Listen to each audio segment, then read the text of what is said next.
샬롬 류 선생의 구속사 천국열차 유도순 목사님의 신구약 성경 파노라마를 낭독하는 시간입니다. 지금은 마태복음 파노라마 10장 1절에서 23절까지입니다. 제자들을 파송하시면서 하신 설교. 요절은 7절에서 8절. 가면서 전파하여 말하되 천국이 가까웠다 하고 병든 자를 고치며 죽은 자를 살리며 문둥이를 깨끗하게 하며 귀신을 쫓아내되 너희가 거저받았으니 거저 주어라. 10장은 12사도를 파송하시면서 하신 설교입니다. 복음서의 내용을 대별하면 1.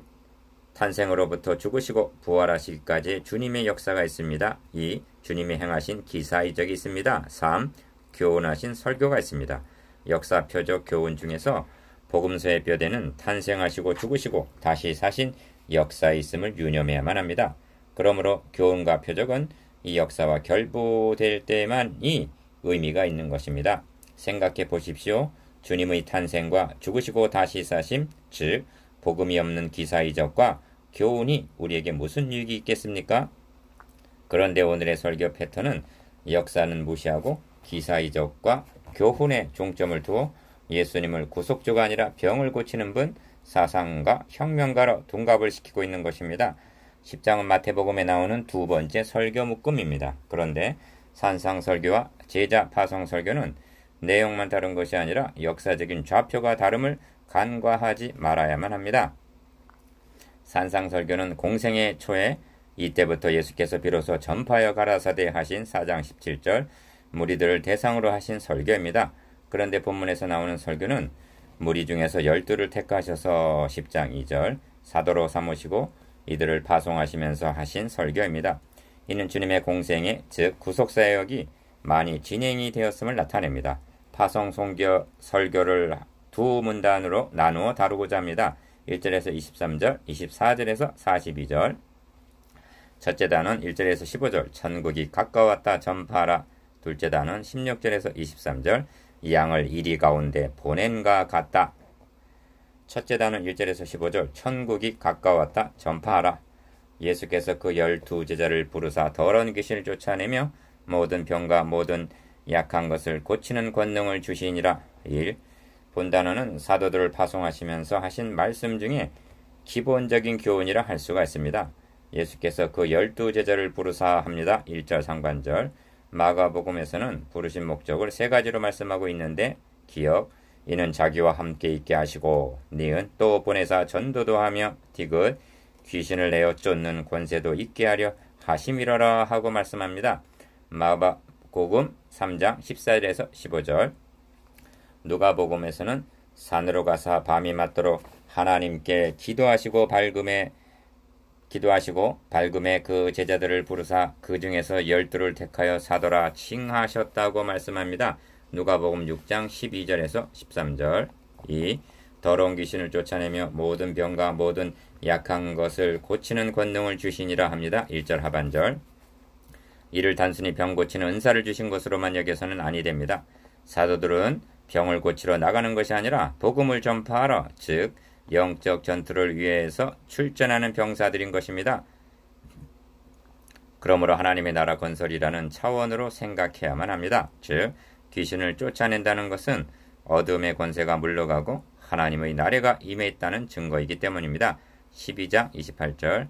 이 점을 바울 사도는 우리가 육체에 있어 행하나 육체대로 싸우지 아니하노니 우리의 싸우는 병기는 육체에 속한 것이 아니요 오직 하나님 앞에서 견고한 진을 파하는 강력이라 하고 말씀합니다. 고린도후서 10장 3절에서 4절. 3. 권능을 주시니라 하는 말씀을 좀 더 음미해 보아야만 합니다. 주님은 군사들을 빈손으로 보내시는 것이 아니라 권능을 주어서 파송하십니다. 권능이란 권세와 능력의 준말입니다. 누가복음에서는 예수께서 12제자를 불러 모으사 모든 귀신을 제어하며 병을 고치는 능력과 권세를 주시고 하고 누가복음 9장 1절 이를 풀어서 말씀하고 있습니다. 그렇다면 능력과 권세가 어떻게 다른가? 기억, 먼저 권세입니다. 이는 신분이나 직책과 관련이 있습니다. 왕은 왕으로서의 권세가 있고 신하는 대신들로서의 권세가 있는 것입니다. 이처럼 사도들에게는 사도로서의 권세가 있는 것입니다. 성경은 영접하는 자 곧 그 이름을 믿는 자들에게는 하나님의 자녀가 되는 권세를 주셨으니 합니다. 요한복음 1장 11절. 여러분에게는 하나님의 자녀 왕 같은 제사장으로서의 권세가 주어진 것입니다. 교통경찰이 큰 덤프트럭을 세울 수 있는 것은 권세가 있기 때문입니다. 니은 다음은 능력입니다. 이는 글자 그대로 능히 감당할 수 있는 힘을 말합니다. 권세가 있는 교통경찰이라고 힘으로 차를 세울 수는 없는 것입니다. 그에게 권세는 있지만 능력은 없다는 말입니다. 주님은 제자들에게 권세와 능력, 즉 권능을 주어서 파송하시는 것입니다. 4. 12사도의 이름은 이러하니 2절 상반절. 왜 12사도인가? 주님은 구약시대의 12지파와의 일관성, 통일성에서 그렇게 하신 것으로 여겨집니다. 그렇습니다. 주님은 율법이나 선지자나 폐하러 오는 것이 아니라 완전케 하시기 위해서 오셨습니다. 완성의 차 계시록에서는 12문에는 12지파의 이름이, 12기초 속에는 12사도의 이름이 있는 것을 봅니다. 계시록 21장 12절에서 14절. 12를 내어 보내시며 1. 명하시기를 이방인의 길로도 가지 말고 사마리아인의 고을에도 들어가지 말고 차라리 이스라엘 집에 잃어버린 양에게로 가라 하십니다. 5절에서 6절. 이는 주님의 전도 방식이 집중적이었음을 나타냅니다. 이렇게 하시는 의도를 크게 두 가지로 생각할 수가 있습니다. 첫째는 기어 예루살렘 모 교회를 준비하기 위해서입니다. 주님께서 부활 승천하신 후에 모인 무리의 수가 한 120명이나 되더라 했는데 사도행전 1장 15절. 이들이 모 교회의 그루터기였기 때문입니다. 둘째는 니은 그러므로 너희는 가서 모든 족속으로 제자를 삼으라 하실 28장 19절 세계 선교를 위한 준비 훈련이라 할 수가 있습니다. 그 결실을 사도행전에서 보는 바입니다. 2. 그렇습니다. 유대인과 이방인 사이의 담이 철폐된 것은 오순절 이후입니다. 주님은 승천하시면서는 이제와는 달리 성령이 너에게 임하시면 너희가 권능을 받고 예루살렘과 온 유다와 사마리아와 땅끝까지 이르러 내 증인이 되리라 하고 사도행전 1장 8절 이방인의 전도를 명하십니다. 이는 합당한 순서이기도 합니다. 복음은 유대인에게서 나와서 요한복음 4장 22절 예루살렘과 온 유대와 사마리아와 땅끝까지 사도행전 1장 8절 확장되어 나가야 하기 때문입니다. 3. 이 점에서 명심해야 할 점은 제자들에게 주어진 능력과 권세, 그들이 전파할 천국 복음, 이 모두가 이제까지 주님께서 사역하신 그 사역을 계승하여 확대해 나가고 있다는 점입니다. 주님은 최후만찬 석상에서 나를 믿는 자는 나의 하는 일을 저도 할 것이요 또한 이보다 큰 것도 하리니 이는 내가 아버지께로 감이니라 하고 말씀하셨습니다. 요한복음 14장 12절 부활하신 후에 7교회 하신 말씀이 무엇인가? 이기는 자와 끝까지 내 일을 지키는 그에게 만국을 다스리는 권세를 주리니 그가 철장을 가지고 저희를 다스려 질그릇 깨뜨리는 것과 같이 하리라. 나도 내 아버지께 받은 것이 그러하니라 하십니다. 계시록 2장 26절에서 27절 주님은 아버지께로부터 받은 권세를 가지고 승천하신 것이 아니라 교회에 위임을 하고 가셨다는 말씀입니다. 4. 그러니까 지금까지는 주님 혼자 일하셨으나 이제부터는 12명이 그리고 70명이 누가복음 10장 1절 120명 사도행전 15장 3,000명 사도행전 2장 41절 수만 명 사도행전 21장 20절 100만 천만 천하 만민으로 확대되어 나가고 있는 것입니다. 전에는 예수가 한 사람이었으나 그가 죽으심으로 그 씨가 하늘의 별같이 번성하기를 기대하신다는 말씀입니다. 5. 거저 받았으니 거저 주어라 하십니다. 8절 일꾼이 저 먹을 것이 받는 것이 마땅함이니라 하십니다. 10절 여기 두 가지 요점이 있습니다. 첫째는 선교와 결부하여서는 거저 받았으니 거저 준다는 정신이 필요합니다. 둘째는 생활과 결부에서는 일꾼을 먹이신다는 믿음입니다. 이렇게 한 사람이 바울입니다. 그는 그리스도의 복음에 아무 장애가 없게 하기 위해서 요를 받지 않고 전했으며 누가 자비량하고 병정을 다니겠느냐?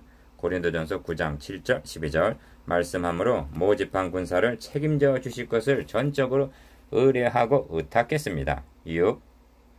평안하기를 빌라 하십니다. 12절 전도자는 평화의 사도들입니다.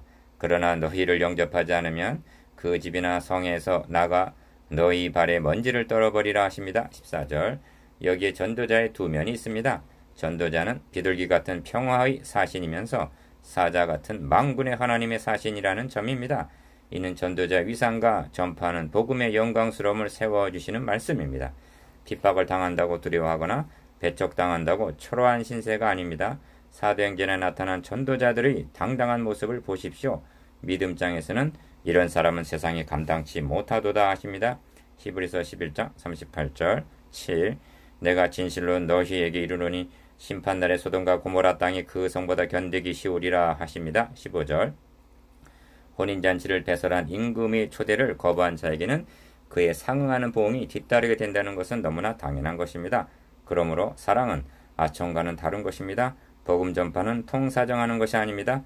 말로 설득시키는 것도 아닙니다.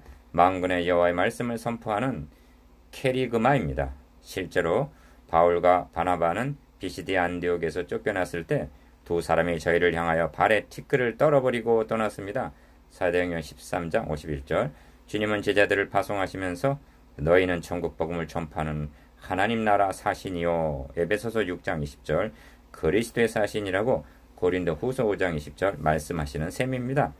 이것이 제자들을 파송하시면서 말씀하신 기본적인 교훈입니다. 둘째 단은 16절에서 23절. 양을 이리 가운데 보냄과 같도다.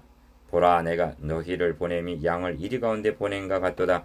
그러므로 너희는 뱀같이 지혜롭고 비둘기같이 순결하라. 16절. 1. 본 단어는 사도들을 파송하시면서 박해를 받게 될 것을 말씀하시는 내용입니다. 기억. 양을 이리 가운데 보냄과 같도다 하십니다. 16절 상반절. 양이 제자들이라면 이리는 누구란 말인가? 예레미야서에 보면 내 산업 이스라엘이 삼림 중의 사자같이 되어서 나를 향하여 그 소리를 바라는 고로 하는 말씀이 있습니다. 예레미야 12장 8절. 하나님은 양을 양육하셨는데 그 양들이 주인에게 으르렁거리며 덤벼드는 사자가 되었다는 말씀입니다. 내게 그 입을 벌림이 찢고 부르짖는 사자 같으니이다 합니다. 시편 22편 13절. 하나님의 백성 즉 유대인들이 이리가 된 것입니다. 그런 중에서도 더욱 니은 지도자들이 이리와 사자같이 된 것입니다. 그래서 거짓 선지자들을 양의 탈을 쓴 이리라고 7장 15절 말씀하신 것입니다. 왜 이렇게 되었는가? 하나님의 말씀을 곡해 했기 때문입니다. 그리하여 그리스도를 십자가에 못 박아 죽이면서도 하나님께 충성하고 있는 줄로 여겼던 것입니다. 말씀에 대한 무지와 곡해가 이처럼 무서운 결과를 초래하게 된다는 사실에 대해 경각심을 가져야만 합니다. 2. 뱀같이 지혜롭고 비둘기같이 순결하라 하십니다. 16절 하반절. 16절 한절 속에는 양, 이리, 뱀, 비둘기가 등장합니다. 양과 비둘기 대 이리와 뱀의 대결인 셈입니다. 그러면 어느 편이 승리하게 됩니까? 그런데 주님은 28절에서 몸은 죽여도 영혼은 능히 죽이지 못하는 자들을 두려워하지 말라 하십니다. 이는 무엇을 의미하느냐 하면 승패가 육적인 문제가 아니라 영적인 것임을 의미합니다. 그래서 뱀같이 지혜로워라 하시는 것입니다. 제자들에게 요청되는 지혜란 세상의 꾀와 같은 것이 아니라 사탄의 계기에 속지 않게 하려는 고린도후서 2장 11절의 지혜임을 깨닫게 됩니다. 그래야만 영적으로 승리할 수 있기 때문입니다. 3. 또 너희가 나를 인하여 총독과 임금들 앞에 끌려가리니 이는 저희와 이방인들에게 증거가 되게 하려 하심이라 하십니다. 18절. 이는 제자들이 당하게 될 박해를 말씀함이지만 핵심은 이런 박해가 도리어 증거가 되게 하려 함이라는 데 있습니다. 이 말씀은 주님이 떠나신 후에 문자적으로 일어났습니다. 바울이 베스도 총독 앞에 끌려가 총독과 아그리빠 왕과 배속한 고관들 앞에서 주님의 죽으심과 부활을 담대히 증거하였던 것입니다. 또한 로마로 호송되는 바울에게 바울아 두려워 말라 너가 가이사 앞에 서야 하겠다고 말씀하십니다. 사도행전 26장 27장 24절. 만일 결박되어 재판을 받으러 감이 아니었다면 정상적인 방법으로는 이런 계층에서 복음을 증거할 기회를 얻을 수는 없었을 것입니다. 4. 너희를 넘겨줄 때 어떻게 또는 무엇을 말할까 염려치 말라. 그때 무슨 말할 것을 주시리니 말하는 이는 너희가 아니요 너희 속에서 말씀하시는 자 곧 너희 아버지의 성령이시니라 하십니다. 19절에서 20절. 이런 장면이 사도행전에서 생생하게 나타나고 있습니다. 기억.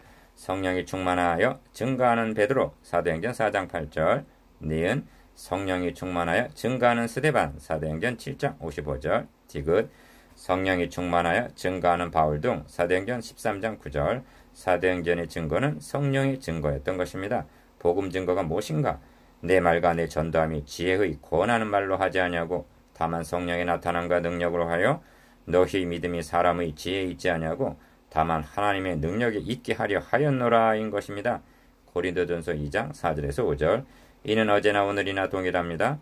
그런데 오늘의 설교는 유식하고 세련되어 수사학적으로 잘 짜여져 있지만 설교자 속에서 말씀하시는 성령님의 숨결을 느낄 수는 없는 것이 아닌가? 너희 속에서 말씀하시는 자 곧 너희 아버지의 성령이시니라. 얼마나 그리운 말씀인가? 5. 이스라엘의 모든 동리를 다 다니지 못하여 인자가 오리라 하십니다. 23절. 모든 동리를 다 다니지 못하여서 오리라는 23절 뜻이 무엇인가?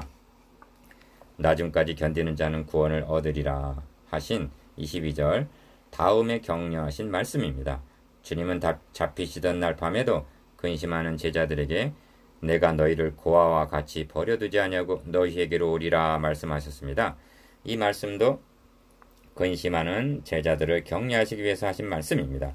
말씀하신 대로 주님은 영으로 오셔서 세상 끝날까지 우리와 함께 하시는 것입니다. 증거하라, 고난을 받으라, 끝까지 견뎌라, 내가 곧 오리라는 격려입니다. 본 단원을 마치기 전에 두 가지 점을 명심해야 하겠습니다. 첫째는 복음 전도자는 성령의 인도하심을 받기 위해서 늘 깨어 있어야 하고 민감해야 한다는 점입니다. 둘째는 복음을 전하다 보면 박해받게 될 것이지만 이것이 도리어 복음을 증거할 기회가 된다는 점입니다.